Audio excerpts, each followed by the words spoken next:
इस संसार के जीवन मृत्यु चक्र में सदा सर्वदा वो ही विद्यमान है जो है जगत के नाथ प्रभु श्री जगन्नाथ। दोस्तों, ओडिशा अपने जगन्नाथ मंदिर को लेकर पूरी दुनिया में प्रसिद्ध है।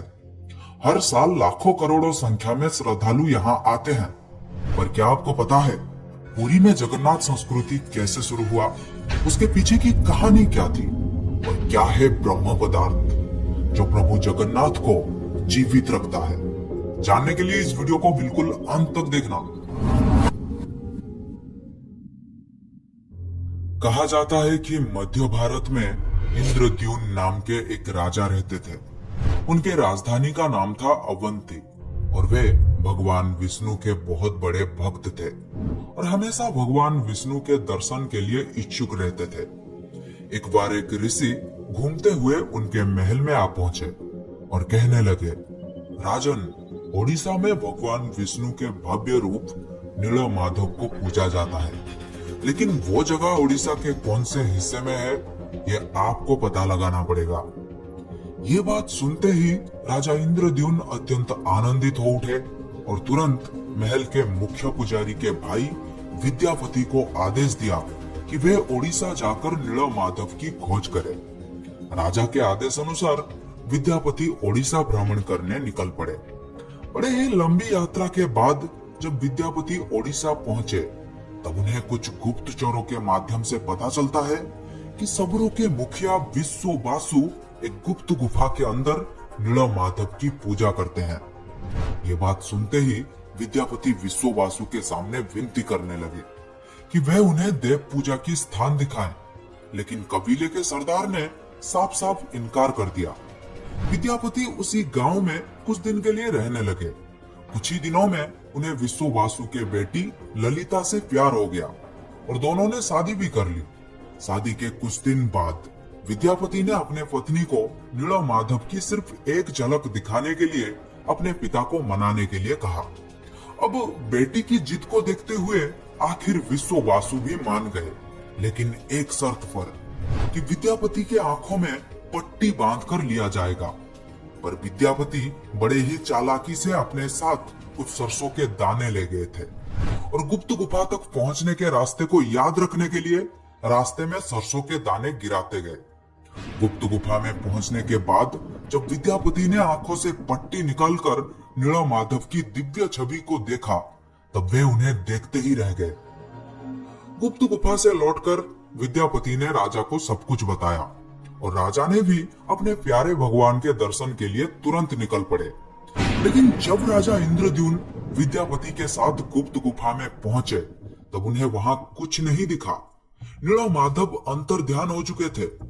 राजा निराश होकर महल में लौट आए, पर उसी रात को उनके सपने में जैसे देवलोक से कुछ संदेश आया था कि वे पुरी जाएं और लकड़ी के एक दारू को बाहर निकाले जो पानी में तैर रहा होगा। राजा ने भी इस संदेश का पालन किया और उन्हें पुरी के समुद्र तट में सच में एक लकड़ी का तना तैरता हुआ दिखाई दिया। लेकिन राजा के सेवकों के लाख कोशिशों के बाद भी कोई भी उस लकड़ी के दारू को उठा नहीं पा रहा था। अंत में कबीले के सरदार विश्व वासु के सहायता से उस दारू को महल में लाया गया, परंतु उस लकड़ी के दारू में से कोई भी कारीगर नीलमाधव की छवि तराश नहीं पा रहे थे। कहते हैं कि जब इस काम को करना नामुमकिन हो गया तब देवताओं के शिल्पीकार श्री विश्वकर्मा एक बूढ़े बढ़ाई के रूप में प्रकट हुए। उन्होंने राजा को भरोसा दिलाया कि वे मूर्ति निर्माण कर सकते हैं, लेकिन कुछ शर्त पर कि वे भगवान विष्णु के मूर्ति को 21 दिन में बनाएंगे और अकेले ही बनाएंगे और कोई भी उनके काम में बाधा ना डाले। राजा ने ये सभी शर्त मान लिया। लोगों को सिर्फ आरी, छेनी और हथौड़ी इत्यादि की आवाजें सुनाई देती थी, लेकिन 15 दिन बाद जब रानी को कोई भी शब्द सुनाई नहीं दिया तो वे घबरा गए। उन्होंने सोचा कि बूढ़ा कारीगर शायद भूख प्यास से मर गया होगा। इसीलिए रानी गुंडीचा ने दरवाजा खोलने के लिए राजा के सामने जिद किया। आखिर में दरवाजा खोला गया और राजा ने देखा कि वो बूढ़ा कारीगर जैसे गायब हो गया है और अपने पीछे आधा बना 3 मूर्ति छोड़ गया है, जो आज प्रभु जगन्नाथ, बड़े भाई बलभद्र और छोटी बहन सुभद्रा के रूप में पुरी के श्री मंदिर में पूजे जाते हैं। आपने देखा होगा जगन्नाथ के हाथ पैर आधा बना हुआ है, जिसका कारण यही बताया जाता है। कहते हैं कि द्वापर युग में कृष्ण की लीला एक सबर के हाथों समाप्त हुई थी और कलयुग में नील माधव की यात्रा शुरू हुई थी और एक सबर विश्ववासु के हाथों। दोस्तों, क्या आपको पता है प्रभु जगन्नाथ को भी बुखार होता है, उनको भी दवाई दिया जाता है, कभी कभी ठीक हो जाते हैं पर कभी कभी नहीं। उनका पुनर्जन्म होता है जिसे कहा जाता है नवो कलेबरों, जो हर 8 साल, 12 साल या 19 साल में एक बार होता है। इन दिनों ओडिशा सरकार पुरी में अंधकार का ऐलान करते हैं और कुछ खास पुजारी आंखों में लाल कपड़ा और हाथों में लाल कपड़ा बांधकर पुरानी मूर्ति से कुछ रहस्यमयी चीज को निकालकर नई मूर्ति में लगा देते हैं, जिसे कहा जाता है ब्रह्म पदार्थ। ब्रह्म जो जीवन का प्रमाण देता है। जैसे प्रत्येक मनुष्य के शरीर में आत्मा होते हैं, उसी प्रकार प्रभु जगन्नाथ के शरीर में रहता है ब्रह्म या परमात्मा।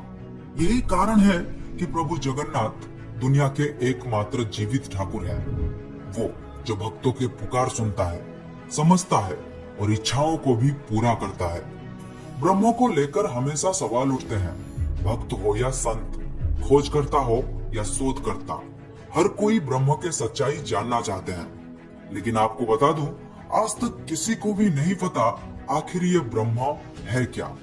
कुछ लोगों के अनुसार ये श्री कृष्ण या बुद्ध के अवशिष्टांश है और कुछ लोगों के अनुसार ये एक तांत्रिक शक्ति या फिर एक पौरालौकिक शक्ति है और कुछ लोगों के अनुसार ये एक पवित्र आभूषण या फिर एक दुर्लभ पदार्थ है।